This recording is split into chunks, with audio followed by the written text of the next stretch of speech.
We believe that there is no hope for them. That we don't believe in changing their minds. We don't. But I'm trying not to say what I really want to say because you're on stage. But if they could not exist, hey, we wouldn't be mad at them. What's good? You done clicked on the video, so I'm already knowing you with the vibes. As you come in, hit that like button and hit that subscribe button if you're not subscribed already. So today, you know I'm bringing you the vibes, but I'm not gonna lie, y'all, this one hit different. We witnessing a black woman deliberately prey on the demise of a black man to be obliterated.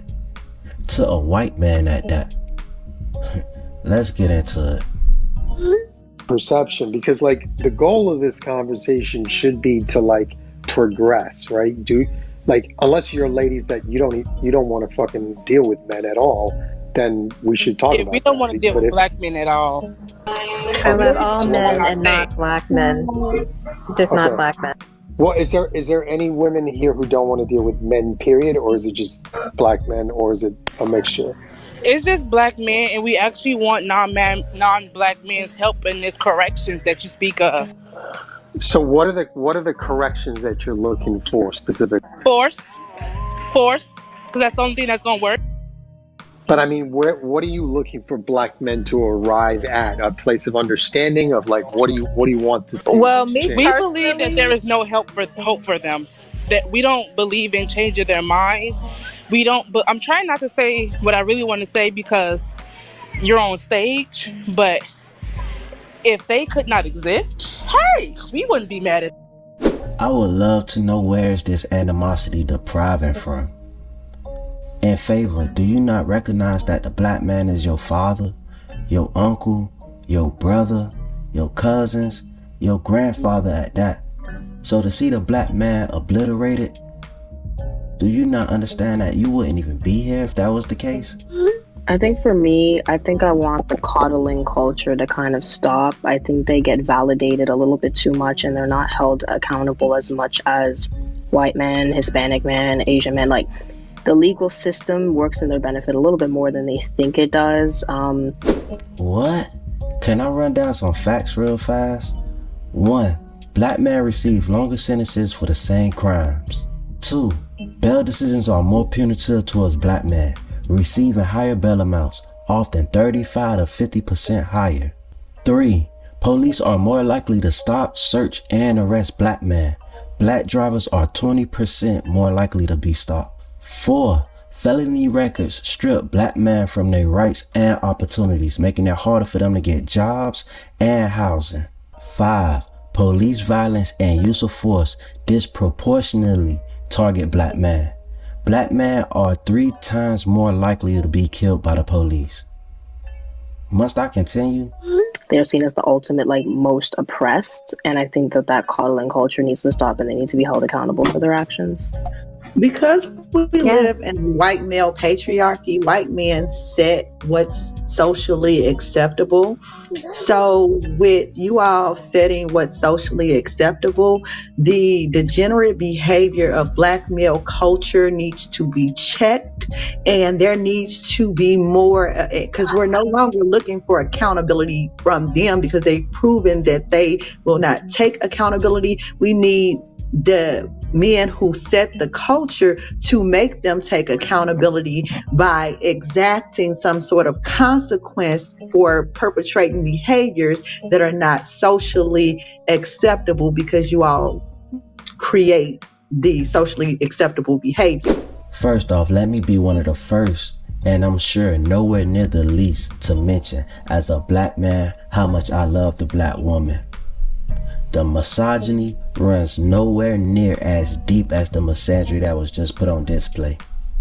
And it's crazy to think, because as a black man, we already have so many obstacles to hurdle to now think that we're at war with the opposite sex of the same race. Like, I'm feeling Tyree's pain at this point. What more do you want from me?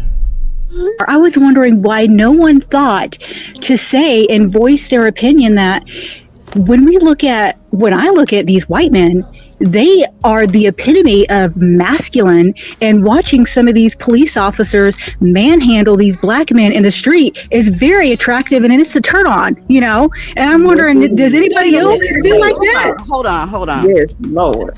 Y'all off the chain, okay? Y'all are off the proverbial chain. That's Discord talk. I'm telling you. Oh, okay. Yeah, that's Discord. Is there a single word for the feeling of feeling betrayed, confused, and disappointed all at the same time?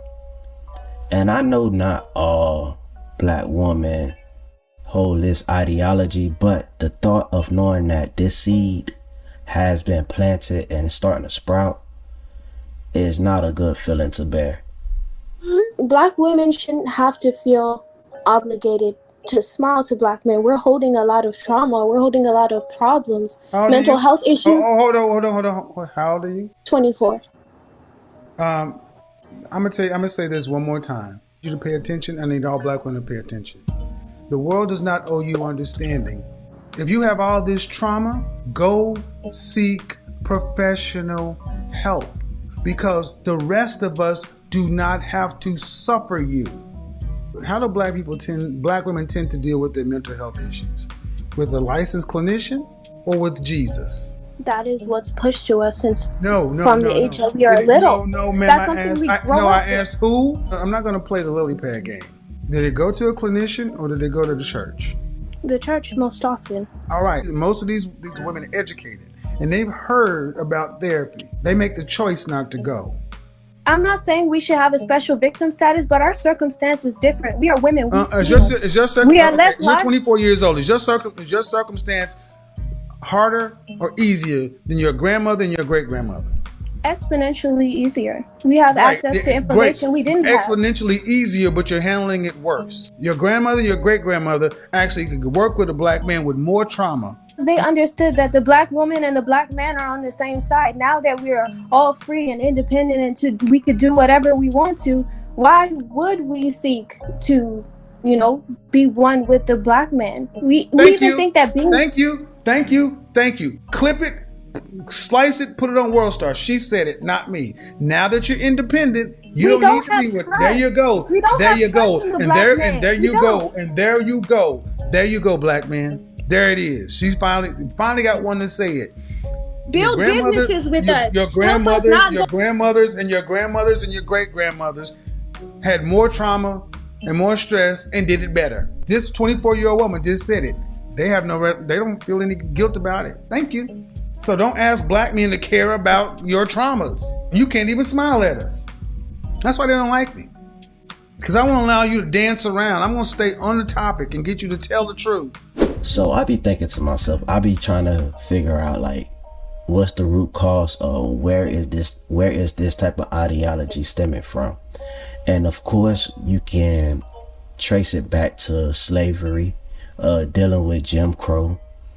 You can think about the mass incarcerations of millions of black men being incarcerated. You can also relate it to the whole feminist movement.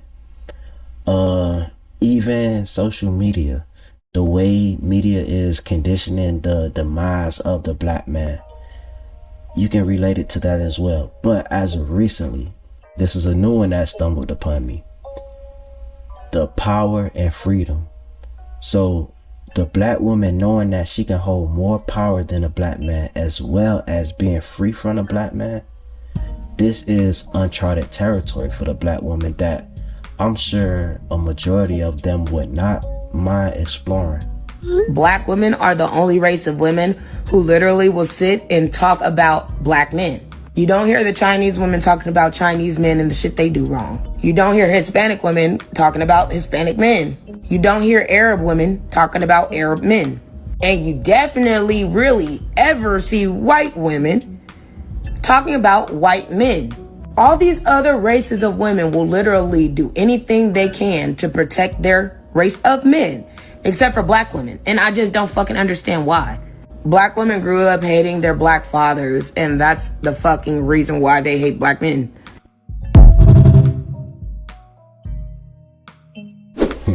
You know I hear this all the time, especially as a black man with kids. Make sure you stay in your kids' life, especially if you got daughters. Because, now look, we come to a time of seeing a black woman wanting to see the demise of the black man. And all because maybe she got some neglect from her father. Black man, what you doing? White man, get ready, we're going out on a date. You can tell a nigga, yeah, it's my son's birthday today, we gonna go out, do X, Y, and Z. Oh, tell little man I said happy birthday, how old is he turning? That's what's up. White man, here go $100. Tell him I said happy birthday. Tell a nigga, man, I had a rough day. I don't know, I'm stressed out right now. These bills is kicking my ass. Damn, me too, man. Me too. I just had to donate some plasma. White man, let me lighten your load a little bit. Make things easier for you. Black man, what you up to tonight? Oh, you and your homegirls going out? Okay, that's what's up. Well, hit me up. White man, get around on me. Something to eat too. Black man, I don't pay for hair and nails, none of that. You know, shit, I barely even pay for dates. Pull up on me. White man, get your hair done. So I think I'm gonna stay right where I am. I appreciate the DMs. You can call Dr. Umar if you want to, but I'm staying. With all due respect, please don't compare us, because we are all not the same. And I'd be dead wrong if I was to compare you to a gold digger. Black people would die without white people. And quite frankly, they're our only allies that we have in this world. Africans sure as hell don't like us. And quite frankly, they're the ones that sold us into slavery. And if you really think about it, we don't produce anything, we don't own anything, and we damn sure do not know how to live off the land. And with all the dysfunction that is coming out of our communities, you know, I don't think people will want to help us. We as a community need to change our worldview, and we have to be accountable for the things that is happening within our community and actually come together and do something about it. This toxic relationship that we have with white people and this built up anger that we have against them, it needs to come to an end. I'm telling you guys, the people at the top is loving this. As we stay distracted, they destroy our country. True Americans do not care about race. And if you are a person that cares about race, then you are a part of the problem. We live in the greatest country in the world, and there's people out there that would die to be in our positions, and there's people out there that do die to try to get here. Basically, what I'm trying to say is, united we stand, and divided we fall. How do you have the audacity to start your video off by saying without white people, black people will die? Is you crazy or is you crazy? Cause I wholeheartedly disagree. I'm gonna keep it honest, I probably agree with like 30% of her whole video. The other 70%, you could throw it out the window. But one thing she did say that stuck with me: united we stand, divided we fall. So I dated outside of my race for the first time in a very long time, and he said the N-word, not just any N-word, but ER hard. So I will be going back to regularly scheduled programming. I agree, let's get back to the regular scheduled program. And if you made it this far in the program and you're not subscribed, why not hit that subscribe button? Get on the program. And if you are subscribed, man, I appreciate the love, I appreciate the support. Y'all hit that like button, y'all get in the comment section. Also hit that notification bell. And tell a friend and tell a family member that if they ever need a daily dose of vibes, they can come get it from over here. And until next time, I'll holla.